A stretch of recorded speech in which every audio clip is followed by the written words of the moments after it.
एगो बहुत महा गरीब रहनी, उनका एक ठे लड़की एक ठे लड़का रहना। तब कुछ दिन रहत रहत उ बाप मर गईला, बचनी बुढ़िया। तो कहनी कि ऐसा है कि अपनी जियता भर बेटा का शादी कर दें। तो बहू रानी हमारी आई हैं तो इतना सुख दी हैं। तो रहत रहत उ अपनी लड़का का जब शादी कैनी तो कुछ दिन बेचारी हो जब मर गईनी। जब मर गईनी तो एक ठे बहन बचली, तो उनका शादी अभी करे के रहा। तो का कैला कि कहना कि ऐसा है कि अब का होई, अभी का शादी ब्याह कतो हो जा तो बढ़िया है। भैया कहला भौजैया कहनी कि हाँ हो कतो कह देता तो ठीक रहा। वो बेचारी अपन जहाँ शिव चर्चा में श्री गुरु का भक्त रहा। भौजैया कहे कि 3 घंटा 4 घंटा कोनो चर्चा ही घूम घूम के खाली बस घूमत ही। तुहार बहन कुछ धंधा कार ना करत ही, खाली बस ही तुहार रंगबाज तुहार बहन करती। इनका कतो शादी कहीं आन्हर दून्हर कहीं मिला कोरी कादर इनका शादी विवाह कैदा। यहाँ रहल इनका ठीक ना है। का कैला कह के अरे हमार बहन रहती तो कुछ सुख देता न बाड़ी, लड़का पैका खिलावत बाड़ी। का परेशान भइलू का नहीं तो बहन बहुत उठू में रहती से शादी कैला। भौजैया बहुत जोरे में ना दिया झूठ बोलो खरा तो खुलेआ। हाँ तो देख के जर तबे ना। तो वो बेचारा कह के अरे का तू परेशान भइल का नहीं। तो अब 2-4 ठे लड़कन के समझ का सिखवला। कहले कि चर्चा में जब जानी हमार ननद तो उनका जहिया पाछे पाछे दुपट्टा खींच दिया। ये आज घरे हम देखिए तमाशा बेइज्जत कर जालो। हाँ तो जब बेचारी चले लगनी तो ई पाछे से 2-4 ठे लड़का के कहल ही रब ओकर ओढ़नी खींच दिहनी। या खींच के फिर उ लड़का कुल दिहला से उ अइना तो कहना कि सही बात है, हमार बहन बहुत गलत है। ये अब कहूँ आन्हर दून्हर लंगड़ा भेभर कौनो मिल जाई, कौनो जात मिल जाई, इनके शादी हम कह देम इनके रहे ना। जय भोले बाबा की। अब गईला इतनी सुन के कथी का हो तू के तहिए से कहत रहे ना कहत रहा कि नहीं मोर बहन बड़ी सही है। अब लेके अब गईना अब खोजत एगो वही में भगवान का लीला रह। का कहना श्री गुरु एठे अनहरा ये बैसल है। गईना तो कहना कि हे भैया उठा तो से हमारी बहन का शादी हुई। तो कहना कि अरे भैया हम तो खुद खैले खैले के मरती, हमके केहू खियाए वाला ना, हमके के खियाई, हम तो अकेले खुद हम परेशान हम तो कहाँ से आई के हमार बहन कमा के खियाई, हम तुहे शादी करब। कहना भैया ना मनबा तो ठीक है। अब उनका अंगूरी ध के ले गईला अपनी मेहर से कहना कि दिन पत्रिका का दिन उन ध गल है। ऐसा है कि अब इनके यही के संगे शादी कर अपन कहीं अपन लेके चल जाओ। कहना कि ठीक है। तुलसियो माई का बड़ी भक्त लकी रह लड़किया। तो जब दिन पत्रिका धर के जब मंदिर में शादी उदी कह देनी, जब शादी उदी कह के कुल एक्सा बक्सा लेहनी, ईटा पत्थर कुल लगनी भरे, ईटा पत्थर वही बक्सा में भर ओढ़ देहनी। आ का कही कि अब भैया के धर के जब विदाई भई तो रोवे लगनी। भैया के धर के जब रो भईनी तो सोचनी कि तुलसी माई से तनी अपन हम कहानी कह लें। तुलसियो माई तनी भाई तुलसी माई का हम भक्त रहनी तनी तुलसी माई से उठो पड़े तो तब का कहती तब का कहती तुलसी माई से। अब ईटा पत्थर बक्सा में भर देनी या कुछ ना देनी अपनी ननद के। ऐसा दिन दशा खराब कर देना वो ठोकवा रहे। हाँ वो सब कुछ इतर पत्थर तब का कहती उनसे तुलसी माता से भजन माई मोरी रहती है माता देती पुआ पकवाना। माई मोरी रहती है माता देती पुआ पकवाना। मोरी रहती है माता देती पुआ पकवाना। माई मोरी रहती है माता देती पुआ पकवाना। हमारा हो माता पत्थर पकड़े जावा। भौजी का हमारे ये माता पत्थर का करे जाओ। हमारा हो माता पत्थर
कुल कहानी माता जी से रो रो कहनी कि आज हमार माई रहती पुआ पकवान करती बकायदे से बर विदाई करती अपने ससुराल जाती ओहू जकर लोग आउर पाहुर मांगत त खूब खुशी से अपन बटती करती आ हम कौन ईंटा पत्थर दे कोई मांगी तो हम कहा दे सकीला।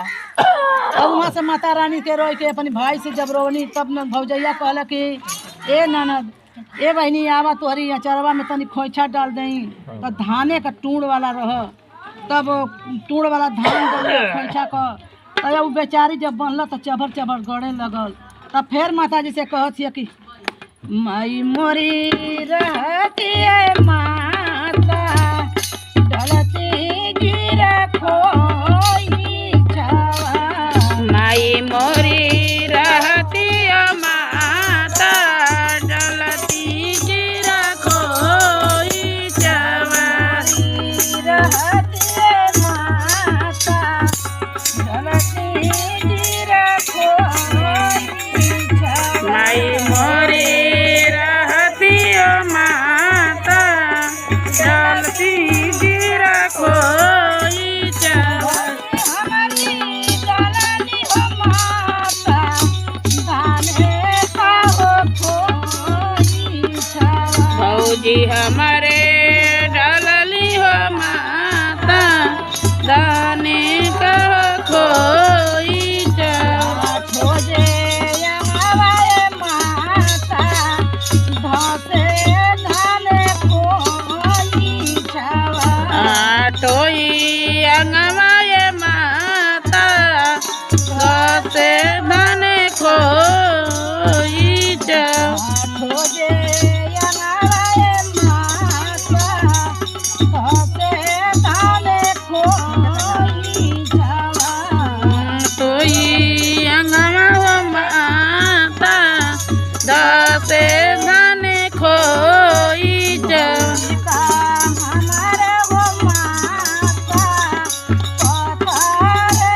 पकोरे जावा भौजी का हमारे ये माता करे जा कि आज हमार महतारी ये जगह पर रहती तो आज जीरा का खोइछा डलती तो जब हमने रास्ता जाती तो गम गम महकत आज हमार भौजी आज उनका पत्थर करे जा है कि आज तूड़ वाला धान डलिया कि हम बनले बनते आठों अंग हमके चबर चबर गड़त बा ऐसा हम तीन कवा हरिया में जामे लगे तीन ना जाने ऐसा हम अभागिन बाड़ी हे माता रानी कि हमारी करम में का तू निकले हो कि बाबू माई सब मर गयल आ भाई भौजाई हमके ही दशा कर देना हाँ तो जब रोई भेट के अपनी भाई के जब कहार भाई जब लिहला तो लेके जब जात हम तो का कहार भाई से अपनी अरज रोवत हियऊ बेचारी सुनबा तो सुनबा ए भैया अनिला वो कहारवा सुनबा तो सुनबा ये कहरा अगिला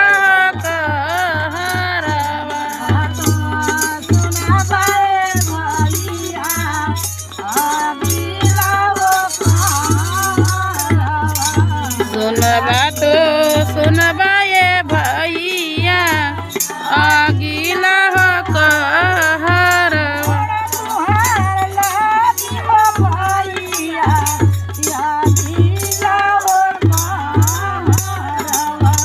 गोड़ तुहरे लागियो भैया अगिला हो कहरवा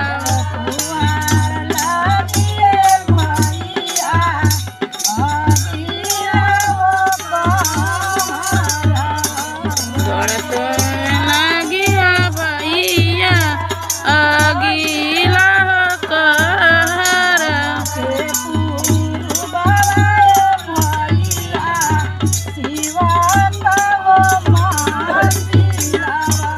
जय बम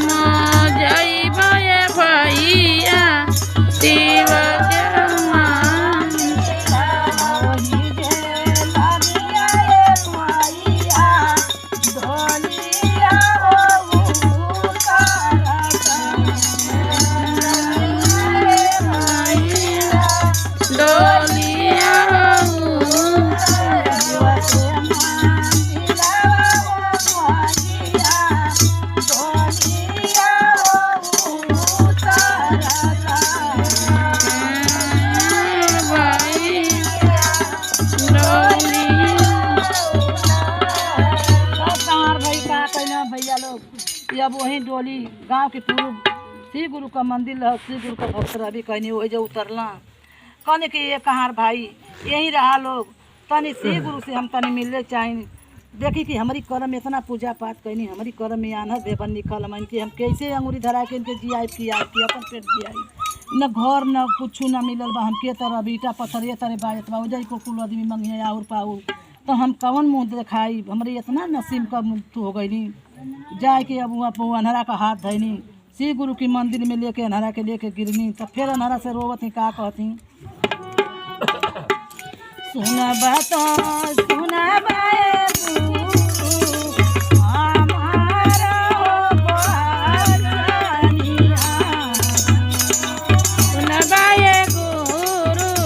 हमारी हो बचनिया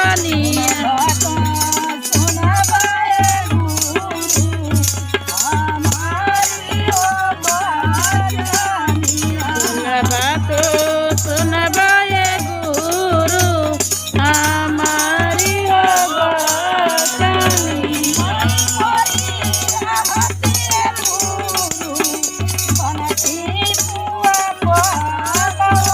आई मोरी रहती है गुरु बनती है पूरा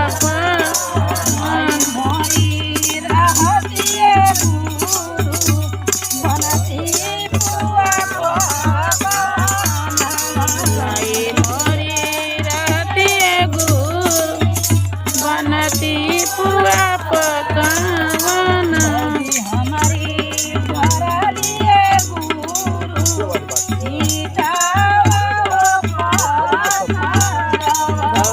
हमारे बनलिए गुरु ईटा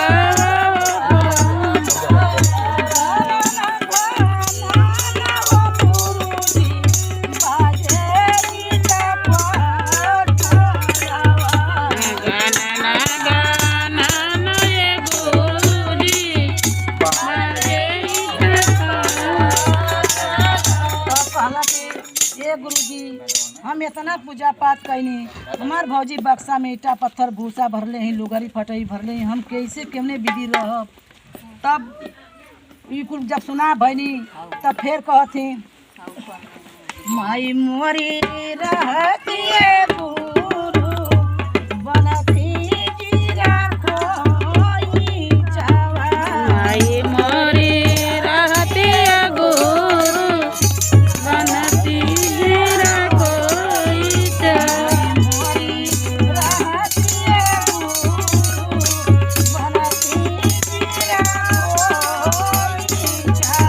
आई मोरी रहती है गुरु बनती जीरा कोई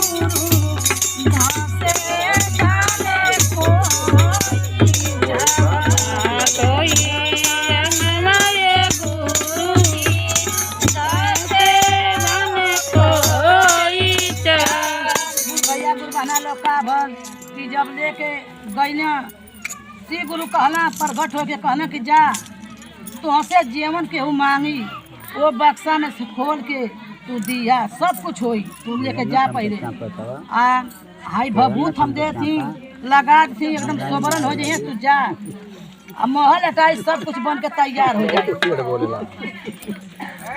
अब का भल गुर भैया गुर बहना लोग अब यहाँ से अब भोलेनाथ का आशीर्वाद लेके गईली न घर न दुआर अब उनकी महिमा से घर अटारी कुल बन गयो।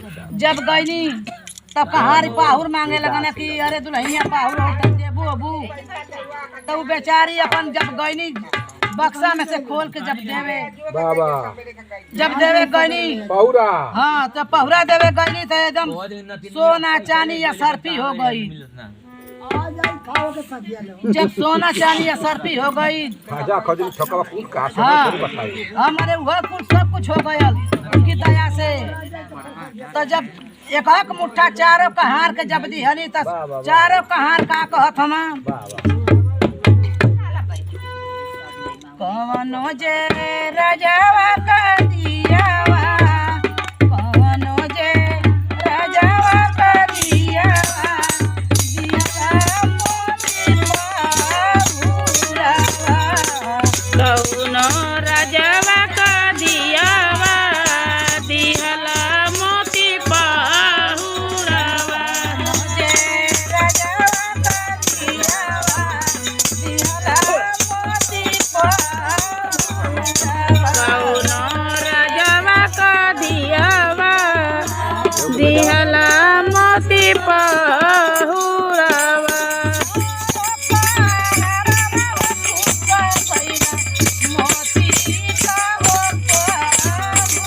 चारो कहरवा खुका भइल मोती के हो पाहुरावा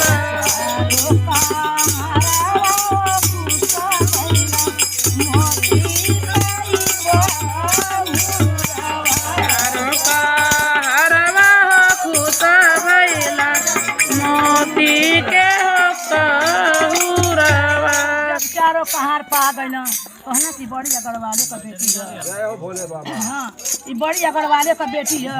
ई हमन कबो जिंदगी में इतना ढोवत ढोवत बूढ़ हो गई जा अब कभी हमन के ऐसा पाहुर ना पौले रहनी है जा। ई तो हमन के सोना चांदी ये सब भर देहल बहुत बढ़िया हमन के मिल गई। हाँ अब बेचारा खुश होके गई ना। रोज नहीं रही नहीं तो जनरेटर मंगा देला अब तो फलगुर भैया लोग कि अब लेके जब गईली अपने वो बेचारा चल गई ना तो इनका महल अटारी नौकर जाकर सब लगल। हम जब कुछ दिन बीत गयल तब भैया कहला कि हे बहनिया के जाई का जो बहनिया मर गई है कि जियत है कि ना है जाई देखी आई। तो गई तो ना घर दुआर देखल ही ना रहना कहने कि कौन घर दुआर है जे हम यही खोजनी आ यही जब बैसल है अनहरा आया वो घर दुआर से लौकई तो महल अटारी पूरा लौकत है। तबले नौकर चाकर लगल वहाँ बहनिया बल्टी का लेके आवत है नौकर चाकर पाछे से आवत है वहाँ तले भैया के देख के चिन्ह गई। तब भैया देख के खुश भल बहनिया के अरे मोर बहनिया बड़ी अगड़वाले हो गई। अब वो बहनिया कहती है कि भाई मोर भैया कहाँ से लौक गई ना कहना कि कारे बहनिया तोर यह घर है कहाँ भैया तू तो कैले रहा हमारी यह घर है कने बहनिया हमन का दिन रखा तो बड़ा खराब हो गई है का कहल जा। तब भैया के अपन बेचारी खियौला पियौला बढ़िया से दिहला लिहला फिर गल अपनी मलकिनिया से कहला कि अरे हमार बहनिया का दिन दशा देख के जरूरत लो बहनिया के आज बहनिया का जाके देखा नेकर चाकर लगल वहाँ अब बहनिया का टूटी बात है। अब ऐसा ना कि तू अपन नैहर जा तू खैले खैले के मर तू हमहू खैले खैले के मरती अपन लड़का उठाए बहनिया के रह जाए खाए जाई। ये कहती है कि नहीं तू चलबा तो हमहू चलब नंदिया के हैं बहुत प्रशासन तो कैनी अपन ननद कबा की तो हमहू चलब नंदिया के हैं। हाँ जब गईनी अपन भाई या भौजाई गई न तो ये बेचारी देखला फटही लुगारी पहिरल तो दूसरे केवाड़ी खोल के कहला कि भैया भौजी हमारी आलो के लुगारी छोड़ के चुनरी अपन पहिरा उड़ा के कहला कि ये ननद हमसे तो बहुत भारी गलती हो गई है तो के देख के बहुत जरनी बाकी हमन तो दिन दशा बहुत खराब हो गई है। अपन वही जब भैया लोग अपन दिन दशा अपन बितावे लगना भाई भौजाई उनका दिन दशा लौट गई के उतरे भाई उन्होंने में सट गई इनका इधर लकी लाई किया रहा और जब से चल जाते और उन लोग खैले खैले के मर गए। हाँ गुरुजी का आशीर्वाद रहा। हर हर महादेव मैया भवानी की जय।